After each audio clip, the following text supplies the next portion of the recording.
Good morning, everyone. Ladies and gentlemen, colleagues and friends, thank you so much for the invitation today. And today I'll be talking on the grand rounds on the modern era of TAVR, asymptomatic aortic stenosis, and beyond. These are my disclosures. As we know, despite the advances in technology in both surgery and TAVR, there still remains a treatment gaps in our population in patients with severe aortic stenosis. On the left-hand side, you can see that there's large contemporary databases and registries and in the literature that showed that more than 40% of our patients in our population with severe aortic stenosis remain untreated, up to 4 to 5 years. And if you look on the right-hand side, the prognosis of these patients, if you leave them untreated, they are actually worse than several metastatic cancers. And so why the reason of these patients not being treated? And I think a lot of it came because they present to us, our physicians in clinics, with no symptoms. And so we tend to watch and wait for these symptoms to develop, and then that's when we would intervene, whether surgery or TAVR. So that leads to the question of these patients of severe aortic stenosis with no symptoms, is it bad? Should we wait for them or should we intervene them early?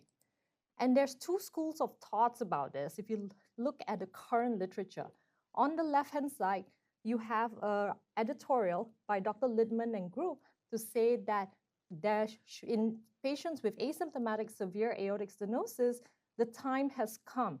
We have to act now. However, if you look on the right-hand side, you have Dr. Nishimura, Dr. Ogara, and Dr. Bono actually said that it may not be time to actually intervene in these patients. And these editorials are more recent, really after the presentation of the early TAVR presentation. And so what is the data that show? So if you go back all the way to 1968, the Braunwald curve that was established, this illustration on the figure on the left-hand side, you can see really has defined the treatment paradigm for the last 50 years and even now. You look at the diagram, these patients, when you have the symptoms and the onset of aortic stenosis, these patients don't do well. But if you look at the data of this Braunwald curve, these patients, the data actually include postmortem studies. It predates the widespread use of echo, and that these patients, that more than 80% of these patients who passed away had symptoms less than 4 years ago. And we are still using the Braunwald curve that was established back in '68.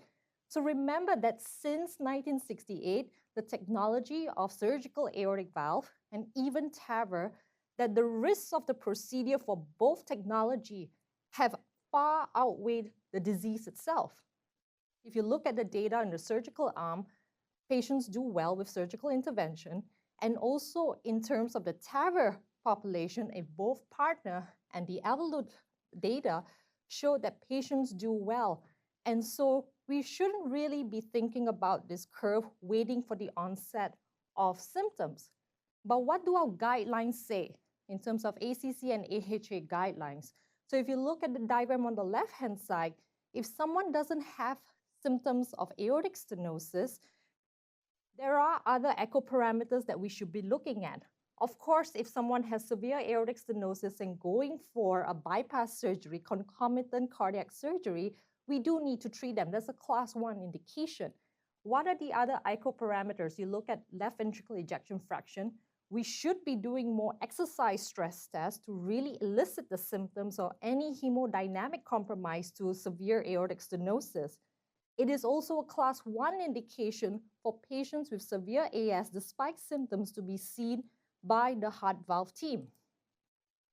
And if you think about it, you look at the literature for the last 20 years, there have been data in terms of looking at asymptomatic severe AS. It dates back in 1997 on the prospective study of asymptomatic severe AS that showed that these patients don't do well. They have increased mortality, going through all the way to 2020, the recovery trial, and also the Avatar trial looking at surgical arm of these severe aortic stenosis, and more recently presented by Dr. Philippe Jeanneret at TCT this time last year on the early TAVR trial.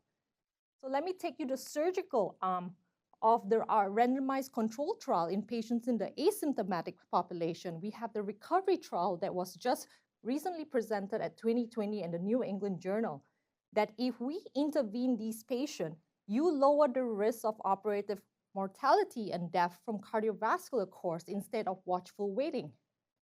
Although it's only 145 patients. Another paper, the AVATAR clinical trial, also showed that if you intervene with surgery, you reduce your all-cause mortality, acute myocardial infarct, stroke, and heart failure hospitalization.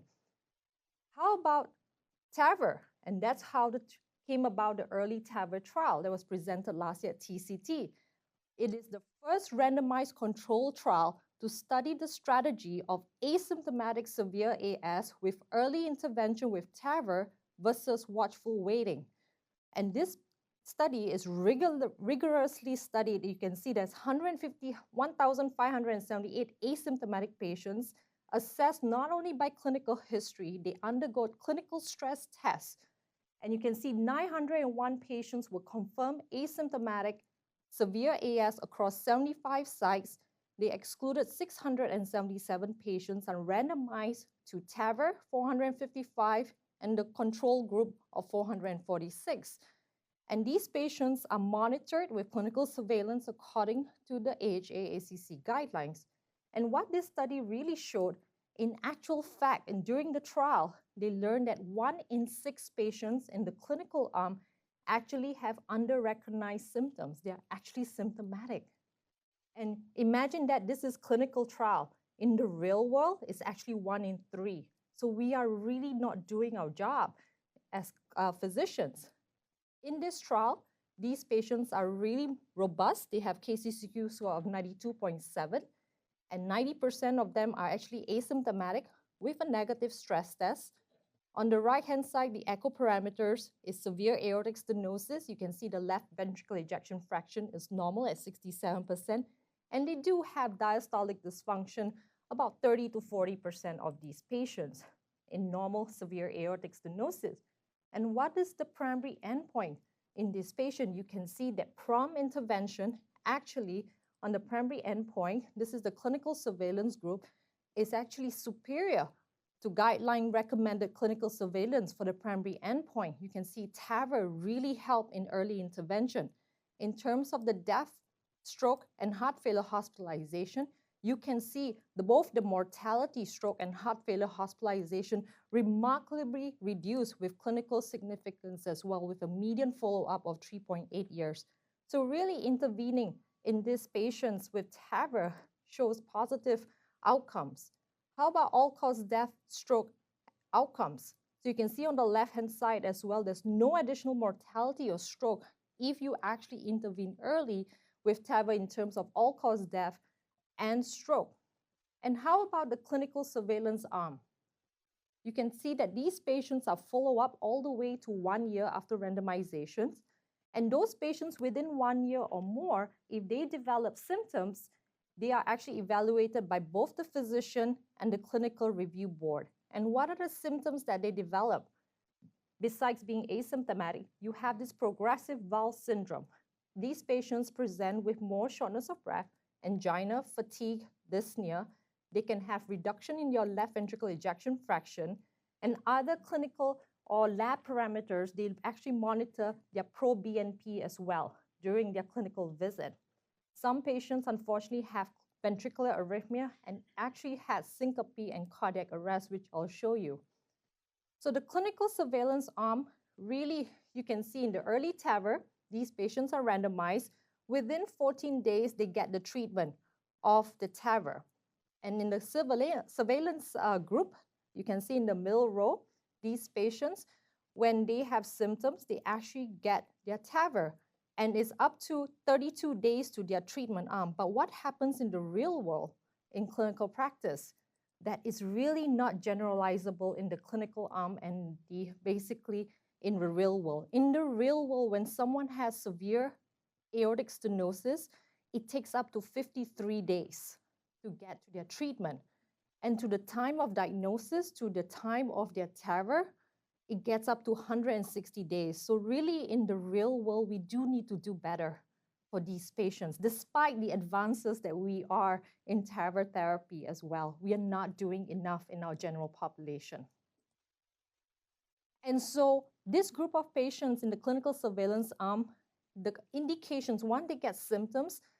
It is obviously very rapid. 25% of patients do require the aortic valve replacement within 6 months to symptoms. You can see in this graph that these patients present with advanced signs and symptoms, even in the surveillance arm, that up to 40% of these patients. And the question that we should be asking is, can we do better in this asymptomatic group, right? Is there any predictors? Is there any red flags that we can actually predict? And really, the trial did not show any clinical signs at all. I'll talk to you the next couple of slides in terms of cardiac damage. On the bottom left, you can see that patients who have more cardiac damage actually do not well with TAVR, and I'll talk to you about that in a little bit more. What about biomarkers?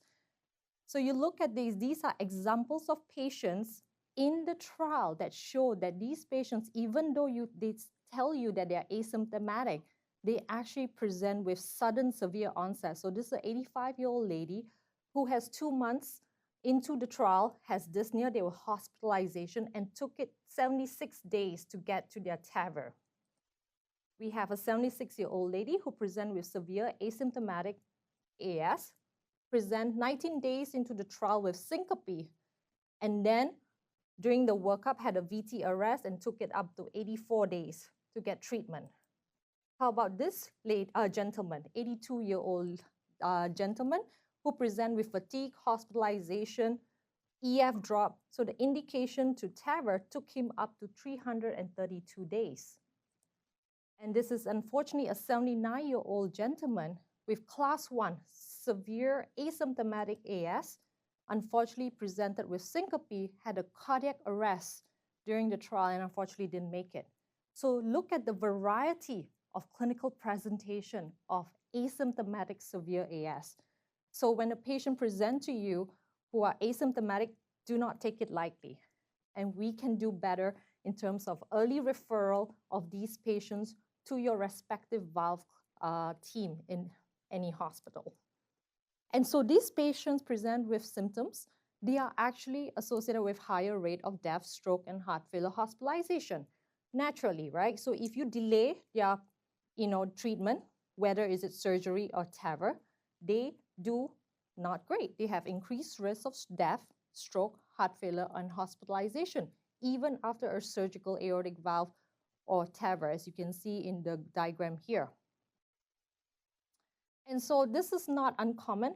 The real-world evidence for the last how many years with more than 24,000 patients actually showed that if these patients present with symptoms, whether early or late, they do worse. And in addition to that, when they present worse to our to our hospital and healthcare system, they do cost a lot. So on the right-hand side, the data from the cost-benefit analysis, if you treat an asymptomatic severe AS with surgical or TAVR, you can save up to $36,000 per patient through 1 year instead of waiting for these patients to present with their symptoms. And these are data of cost-benefit analysis. So we should really rethink of how we treat this patient of asymptomatic aortic stenosis.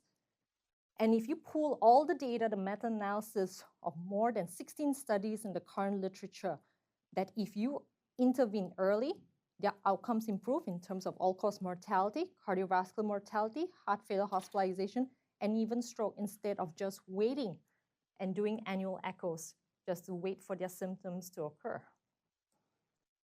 And so the EARLY TAVR trial that was presented last year at TCT really tells us that we should not be watchful waiting. We should refer early. As long as you see an echo report with severe aortic stenosis or moderate to severe AS, refer to the valve team, because really we want to work up if they should be intervened or not.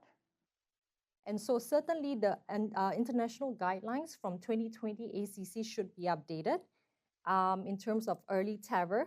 And recently, last year in May, the 2025 ESC valvular guidelines as well has taken that on board as well for these group of patients with asymptomatic aortic stenosis, that they should be treated early, they should be referred early, they should be carefully surveillance in terms of echo parameters. We should be doing exercise stress test to see whether the aortic stenosis is hemodynamically significant in terms of symptoms or blood pressure or the heart rate during their exercise stress test. And so the journey of aortic stenosis now, you can see in the current literature, right now we're doing very well in terms of minimalist approach. We have enhanced technology of TAVR in terms of expanding indication, right? Patient preferences obviously is TAVR compared to surgery, but we do have to think of upstream, really in terms of identifying these patients more so that they can be referred early. What are the signs? Are there cardiac imaging, advanced cardiac imaging that we can do, or biomarkers? And we have our group as well, our surgical group by Vinny and team, the research team, in terms of looking at aortic valve durability, looking at valve-in-valve app, because we are looking at this population as well, because once we have a TAVR, we have to think about lifetime management. But my goal as an imager is really in the upstream to help identify this group so that they can be referred early. And so if you think about aortic stenosis, on the left-hand side, we have the valve criteria. You look at the echo report, you look at all the echo parameters of severe AS. I want you to think more carefully about the cardiac consequences. So when you look at the echo report, do not look just at the aortic valve. Look at the cardiac consequences. Look at the left ventricle, look at the left ventricular ejection fraction, the wall thickness, the mitral valve, the atrium, and also the right side of the heart, the tricuspid, and your RV function. And if you think about it, at what severity of aortic stenosis that would lead to an advanced cardiac events, right? What is your patient variability or aortic stenosis low tolerability that would lead to an adverse event in terms of mortality, your heart failure, the stroke, or valve-related symptoms, or cardiac damage? And so really, I would like to applaud Philippe Jeanneroux and team back in 2017, thinking about the staging of aortic stenosis. And I want you to take home from this lecture, think about the staging classification of aortic stenosis based on cardiac damage. This staging is really simple, very logistic, and I love it. Because if you look at it in terms of the cardiac consequences of aortic stenosis, you have stage 0 where there's no damage, stage 1, which you have left ventricular damage, stage 2, where you have damage to the left atrium and mitral valve. This is due to the back pressure. And if you have stage 3, your pulmonary artery and your tricuspid is damaged with tricuspid regurg and raised pulmonary pressures. And your stage 4 is when you have RV dysfunction. And so he applied this to a population of 1,974, with majority of them actually have stage 2 and stage 3. So he validated this staging classification of AS. And true enough, you can see that the mortality after surgical intervention in this group of patients, those with stage 4, actually do worse because your RV is failing, as we discussed so much in our valve meeting with our surgical colleagues, right? As compared to someone with stage 1 or stage 0. In addition, if you look at the cardiac mortality as well in this group of patients, someone with stage 4 with RV dysfunction would do not so good as compared to stage 1 or stage 0 as well. Makes clinical sense, right? As we discussed in our clinical practice. And so what he did was then he applied the same concept to the aortic valve replacement group. And he published it in 2022. And similarly, he looked at 1,120 patients. He paired the transthoracic echo at baseline and 1 year. Interestingly enough, at 1 year, those patients who actually underwent surgery, only 16 patients improved the stage 1 cardiac damage. About 58% remain the same stage of cardiac damage, and actually 27% deteriorated, who do worse in terms of their cardiac damage after surgical. And the independent predictors of their deterioration at 1 year is actually hypertension and surgery as an index procedure performed. So that was very interesting. And they look at the 2-year mortality of cardiac damage similarly as well. Somebody with stage 4 would do not so good in their 2-year mortality as compared to stage 1. And in addition to that, in the surgery arm, he put the staging classification to the partner trial data at CRF. And so he applied the staging classification to the TAVR population. And he looked at the KCCQ score. And interestingly, those patients with stage 4, actually their KCCQ score at 1 year is much lesser than someone with stage 0 and stage 1. And in addition to the health status at 1 year, somebody with stage 3 or stage 4, their quality of life also is not so good as one compared to stage 0 or stage 1. So this all make clinical sense in terms of their quality of life as well, and including post-AVR, you can see there are some patients who improve, some patients do not so good, and some patients, majority of them actually don't have no changes, but majority of them in terms of their KCCQ score actually improve. But how is this all relevant to a cost healthcare resources utilization in this application of cardiac damage? You can see that someone who presents to our hospital with stage 3 or stage 4, you can see their total cost of surgical intervention or TAVR hospitalization to 1 year. You can see it costs more because they stay longer, right? Similarly as well, this is the data that was presented at TCT last year. They stay more in the hospital, they certainly cost more. And their heart failure rehospitalization as well is certainly more in group 3 and 4, despite them having a surgery or TAVR intervention. And so we should do really better in terms of screening this patient in an upstream approach before they hit stage 3 and stage 4. And as a cardiac imager, can we do more, right? Can we screen better besides echo parameters? The answer is yes. So the recent the recent presentation by Mark Dwight in the EVOLVE trial, so they also look at severe asymptomatic AS and they look at cardiac MRI. Is there anything in cardiac MRI that we can see to help detect these patients that they should be intervened more than just watchful fate, waiting? And they showed that on cardiac MRI, if you have a higher mid-wall fibrosis burden, these patients, and you intervene them early, they actually have a reduced aortic stenosis related hospitalization. So that could be a marker in the future, and still work is being done in progress by that group over in Edinburgh. And moving on from severe aortic stenosis, and I've talked to you about cardiac damage. You heard so much, how about moderate aortic stenosis, right? There's so much going on. We have 2 trials that has completed, and we are a huge part of it. In United, we are the Progress, and over here, we are the Expand. And so this is actually published by my previous fellow in Singapore. We worked together with the partner group, looking at the exact same classification in the moderate AS group. And actually, it's true.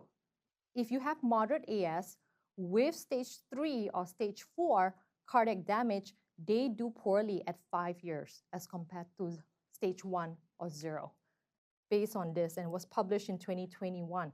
And so the question then is, what is moderate AS? What are the patients at risk? When you see someone with moderate AS in clinic, I think we should not just brush it off, but look at what are the other, besides symptoms, look at the function, look at the flow and filling pressure, the remodeling, diastology, valve classification, biomarkers, rhythm, the clinical AF or heart failure burden. These are things that we are all thinking now as we go through the data for Progress and also Expand trial as to what are the high-risk moderate AS population. And so really the cardiac damage classification, if you think about it, it's simple, it's logistic, and the evidence for this is really growing. And I really kudos to Dr. Philip Jeanneret and team in terms of applying this, in terms of how we actually apply to management of these patients. And actually this classification has been extended to other valvular disease. More recently, a publication of aortic regurg and also mitral regurgitation as well. And there's more than 32 manuscripts and more than 37,000 patients actually have validated this concept of staging of cardiac damage. And so if you combine the staging with the echo parameters of the severity of aortic stenosis, if you think about it, patient with severe AS stage 1 to 4 should get a surgical AVR. If you have asymptomatic, you should be treating them based on the early TAVR trial. And you see grade 2, which is the moderate aortic stenosis. The trials have just finished enrollment, so we are waiting for the data to be presented, hopefully next year and the year after, in terms of progress, which we are a huge part of it in United. And over here, we are a huge part of the EXPAND trial. And so grade 0 and grade 1 really is medical therapy. And so if you take home this AS severity grading and cardiac stage, hopefully in the main aim is really early referral of severe asymptomatic AS. And so there's multiple robust bodies of evidence I've shown you in the last half an hour or 45 minutes that show that there are significant patient benefits in really taking a proactive disease management of severe AS. These patients should not be underestimated, that more than 40% actually presents with acute valve syndrome of all the symptoms that I illustrated earlier, and they do worse with higher rate of death, stroke, and heart failure hospitalization, and it's very hard to predict. And we imagers should do better, which is currently in progress, to detect is there any red flags or red signals in terms of advanced cardiac imaging that these patients asymptomatic, but in real world, 1 in 3 of these patients are really symptoms. And we should be referring these patients early to the valve clinic, and we will work them up to really help improve the patient outcomes, to really reduce that cardiac damage.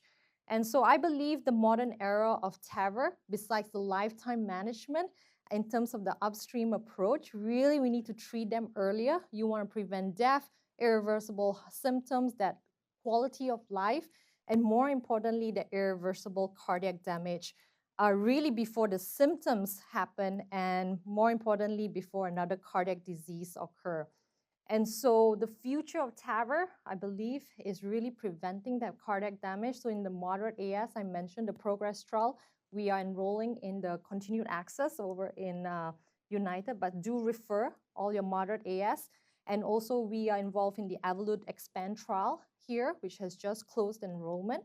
And before I conclude, would love to thank my Echo Lab, my research team and the foundation, my core lab, and also my valve team for all your support. With that, thank you very much.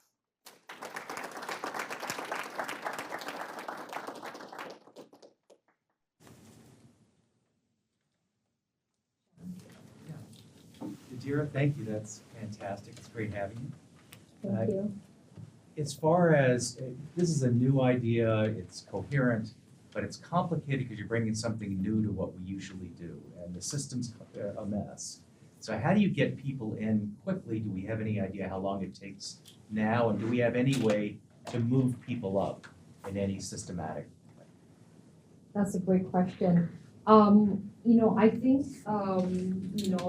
there's multiple ways of doing it. You can use, I think, from the ECHO database, definitely. You can use artificial intelligence, looking at how we actually detect these patients early. There are platforms, in healthcare systems looking at that, both the EPIC and the ECHO database, to screen to make sure that these patients have continued follow-up. My work with some of these platforms have actually showed that a lot of these patients, because of the lack of symptoms, they actually fall to the follow-up. And when they present, it will be in the emergency with, just that, exacerbation of their heart failure, and that's when the stage 3 or stage 4 happens. And so I think as a healthcare institution, we certainly can do better in terms of streamlining how we look at these patients, of their follow-up, ensuring of their follow-up in some way, shape, or form, using, I think, platforms, additional platforms of artificial intelligence, where we ensure that their follow-up is being done with regular surveillance, with ECHO, and also the other thing that is lacking is the use of exercise stress tests. I think I do it a lot, and it is challenging because you're worried this patient has severe AS, and hemodynamically, what happens if the patient's on severe AS? But you will be surprised that these patients actually do okay on a regular treadmill test. And of course, some of these patients may not be able to do the Bruce protocol, then you would do a modified Bruce protocol. With really close surveillance with a physician there, I always make sure there's an IV access before starting, just in case. But really with continuous monitoring of these patients on the treadmill, I remember as a fellow making sure, are you okay? Before you move to stage 2, stage 3, and it really remarkable. There are some patients who are truly asymptomatic. And so, I think with the early TAVR data that was presented by Philip Genre, I think really takes us back to changing the concept that they should be intervened early before their symptoms. Based on that data, with very strong data that the FDA has approved earlier this year, after the data was presented, that TAVR can be used for asymptomatic severe AS.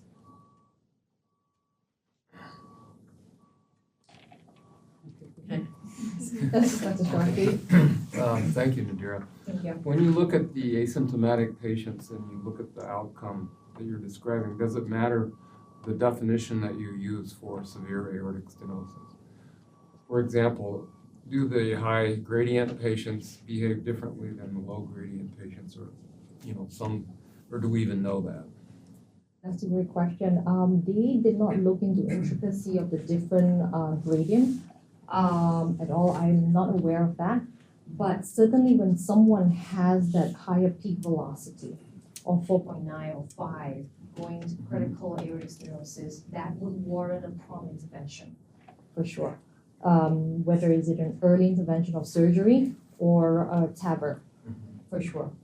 I just think that those are fairly easy, if you've got a velocity of 5 meters in a 60-year-old person, but if you have a velocity of, say, 3.5 or 4 and a calculated valve area below 1, those are the ones that would be harder for me to make a decision on.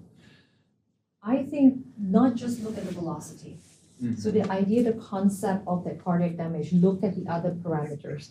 If that patient, that severe aortic stenosis, despite that velocity, if you see changes in terms of your left atrium, left ventricle, pulmonary pressures, or tricuspid valve that has really extended due to the back pressure and overload, I think that is an indication already that these patients should be intervened because the damage has been done. The question now is if you intervene, which part of the cardiac damage, right? So if you intervene at 0.1, outcomes will be good. These patients, will recover well, whether surgery or TAVR, cost to the healthcare will be less. And so I think what I would love everyone to do and to take home from this, when you see an echo report of severe AS, don't just look at the aortic valve. I think look at the other parameters as well, right? How far out? Is this patient atrial fibrillation? Is this patient atrium enlarged? Pulmonary pressures raised? Okay, these are low red flags that we should be intervening them early. So Nadira, great talk, thank you. So in regard to these damage staging, so how, especially in moderate AS, how do you distinguish that, for example, the TR, the MR, the left atrial enlargement, these are concurrent disease as opposed to be a consequence of AS? Because obviously the mortality will be affected whether you intervene early, later, because this is, I think we have to change our mindset, because when I look at moderate AS, I don't usually look at MR, TR as a consequence of AS. So is that a true connection or is this concurrent disease?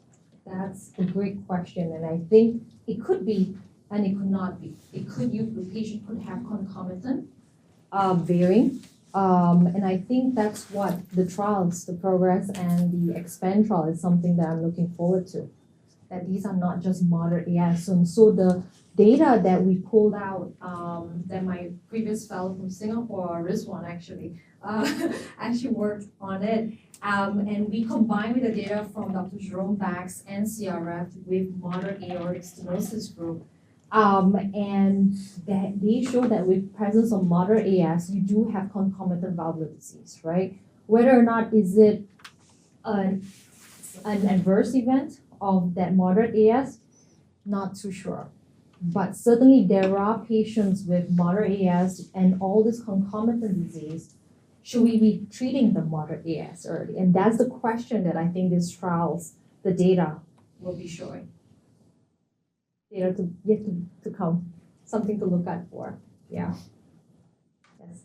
Great talk, Dr. Hamid. Thank you. As the coordinator for the EXPAND trial here, one of the big things I noticed in recruiting patients was the knowledge gap between the primary physician who had ordered the echo, the patient who was only getting an echo because Medicare pays for one a year, their lack of understanding of the disease itself, kind of the resistance to getting them in when they didn't appear to have many symptoms.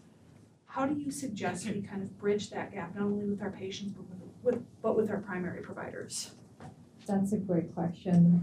Doing talks like this for starters, and a huge advocate for us physicians advocating and chatting more to the local community with the support of the industry and a foundation like this. I think we can do more. Really educating them multiple ways, whether social media, webinars, or one-to-one, how it is depending on community, is how we should be doing it so that they see this patient. And in addition to that, you have echo platforms, advanced echo platforms, not the big machine, but handheld where can detect aortic stenosis now. And us going to community and like what Dr. Gessel doing, community echoes as well, to help detect using these handheld platforms. And their technology is really advanced that they can actually detect peak velocity and all this aortic stenosis. And I think we can do better, for sure, with all these initiatives. Start small and then grow big, and I think help improve the early referral of these patients. Sure. Oh, please go ahead. So thank you so much, Dr. Hamid. Thank you. If this were adopted and we were to put in TAVRs in people with asymptomatic severe AS, is there a sense for how many years earlier these TAVRs would be being placed? And then how do you kind of respond to, I think some people would have concerns about kind of starting that clock for valve deterioration for the next valve? That's a great question. And so, a lot of chatter about that, we put in valves and it doesn't mean that it lasts forever. I wish it does. But, there's a longevity to it, even with surgical valves as well, And so during our valve meeting, I think a lot of awareness have been raised by our leaders in our group too, about lifetime management, valve in valve, in terms of the Redo app as well. So during our valve meeting, we always talk about age of the patient, we put in this valve, what happens in 5 to 10 years? Should we do a surgical valve first and then a TAVR? Or should we do a TAVR first and later TAVR explant? So there's a lot of discussions during these valve meetings because one thing is we want to do what's best for the patient in view of the lifetime management of their disease of aortic stenosis. So it really depends on a lot of factors, as you know, just not only the diagnosis of severe AS, but when they get referred, we do CTs, TAVR. We look at their coronary heights, we look at their access to coronary access as well once we put the TAVR, and depending on which type of TAVR platforms as well. And in terms of, okay, in 5 years' time, if it deteriorates, the TAVR explant, would it be difficult for our surgical colleagues to explant it? What are the consequences? Or should we do a surgical intervention now with a root enlargement, put in a larger valve now, with the thought process in 5 to 10 years, if the surgical valve deteriorates, can we put a TAVR? So these are the questions, Andrew, that we as a valve team work rigorously well together, not only as an imager with our interventionists, with our surgeons as well, looking at all these parameters during our valve meeting. And so, yes. Yes. Thank you very much, Dr. Hamid, for your time this morning. We just have one webinar question thus far. It comes from Dr. Burke. And he asks, you mentioned an AVA of 1.0 as a cutoff for the definition of severe AS. There seems to be a fair amount of variability in terms of diagnosing severe AS in our lab. How does the non-echo reader handle this? That's a great question. We do not just look at the valve area. Certainly the peak velocity, the mean gradient, we have a lot of the variation, and diagnosing it can be challenging from the echo parameters. To look at the stroke volume, we have that low flow, low gradient, severe AS, that paradoxical low flow, low gradient, especially in women with atrial fibrillation. And so, there's always that underdiagnosis of aortic stenosis as well by echo. And if there's any doubt of a patient, and if you feel the patient does have truly severe AS besides echo, we can always do invasive hemodynamics in the cath lab as well to determine the severity. We look at the CT of the aortic valve, looking at the calcium score. If there are other modalities that we do often as well in our patients in the valve meeting. If there's any discrepancy in the imaging modality, that we do all these tests to confirm the true severity of aortic stenosis. So just refer if there's any doubt. Yes, Sebastian. Well, thank you, Nadira. When I struggle with the expand, which is basically the moderate symptomatic, or with the early TAVR, which is the asymptomatics, that we say that TAVR should be beneficial in this kind of patients. And whatever reason we cannot do a TAVR, we don't offer surgery because it has not been validated. I mean, it has only been validated in critical more than 5 meters per gradient, and this is not the population. So how do we tell the patients that they're good for TAVR, but for any reason they cannot get it, they're not good for surgery, you have to wait until they become symptomatic and have a positive stress test or so? That's a great question. I think that's what the challenges after the early TAVR trial data came out, right? That these patients all want TAVR, but the data for the surgical arm, as I showed you, the number is not that many. It's like 150, 170 from the recovery and the Avatar trial. That surgical intervention actually does help as well in the asymptomatic group. And the data in the last 20 years I showed in the slide actually showed initially started with the surgical arm, Sebastian, that they looked that surgical intervention actually improved mortality of this asymptomatic AS. Hasn't reached the guideline yet because I think the numbers, probably the sample size, but I certainly think with those 2 trials that in 2020 and that was published in 2022, our guidelines ACC/AHA is 2020. And so I don't think has been updated yet. So I think the society certainly need, I'm pretty sure is in talks now to really update the 2020 guideline. But certainly the Europeans wise, I think they're more vigorous about this, whether surgery or the TAVR. Yes, that's fine. Thank you so much. That was a wonderful presentation. My question is asymptomatic severe AS truly asymptomatic severe AS? Because we heavily rely on the symptoms of chest pain or dyspnea with exertion or syncope near syncope, and we do of course stress echo if the patient is truly normal EF, and then also dominant stress if low EF, and also like the CT scan for paradoxical. My concern is I like the idea of having the grading, which is objective data, which is an excellent idea, and also proven. Should we look into other ways of assessing for severe symptomatic, especially in the patients with low socioeconomic status and literacy who doesn't know how to express the symptoms that they're feeling? That's a great question. So when I looked at that early, I was thinking of that exact same question when I was doing this talk. The early TAVR trial, when they reviewed the clinical surveillance group, they actually look at pro-BNP, something very simple, that they see if there's any increase, 3 times increase, that's a sign for early intervention. And so perhaps that is a signal, very simple, a lab test that we could do. The EVOLVE trial by the group in Edinburgh, looking at the same severe asymptomatic group, just presented at New York Valves this year in June. They look at cardiac MRI.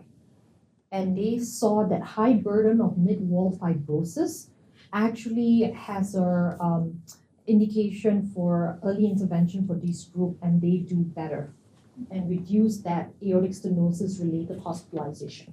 And so whether is it a simple test or an advanced cardiac imaging is something that we can look into. And I think certainly the trial group is looking at it. I'm sure Edwards and the early TAVR people are looking at, is there anything in terms of advanced cardiac imaging? But the simple blood test, I love it, for pro-BNP, if there's any signal of congestion. So something we can do in our clinical practice too. Yeah. Thank you.